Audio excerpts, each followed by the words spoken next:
Yes. Thanks, Ned. Now, President Biden just yesterday stated that India is the only Quad partner that's somewhat shaky in isolating Russia, while the Australian Prime Minister said that Australia understands India's position when it comes to the historic ties. Now, my question is, are all Quad partners in sync with each other in understanding and accepting India's historic ties with Russia? And if not, how does this impact the Quad going forward? And another question. Over the last 4 weeks, U.S. has sanctioned Russia, including defense sanctions. So during this period, has the Biden administration finally made any decision or come close to a decision when it comes to the CAATSA sanction vis-a-vis the S-400 procurements? I don't have anything new to update you on when it comes to the applicability of CAATSA. We continue to work with Congress and our Indian partners on these issues.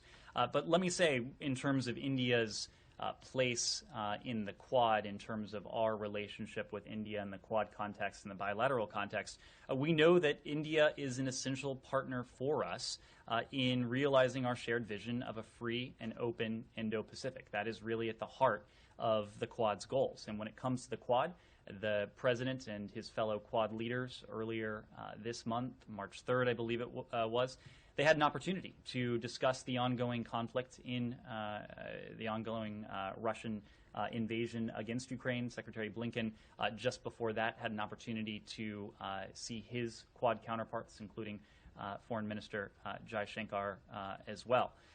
During these engagements, the Secretary and the President, respectively, reaffirmed their commitment to free and open Indo-Pacific, in which the sovereignty and territorial integrity of all states are respected, and countries are free from military, economic, and political coercion. In fact, we heard that emanate from the Leaders' Call on March 3rd. These are principles that we share with our Quad partners. They also reaffirmed their dedication to the Quad as a mechanism to promote regional stability and security. Now, you raised an interesting issue of history versus where we are now.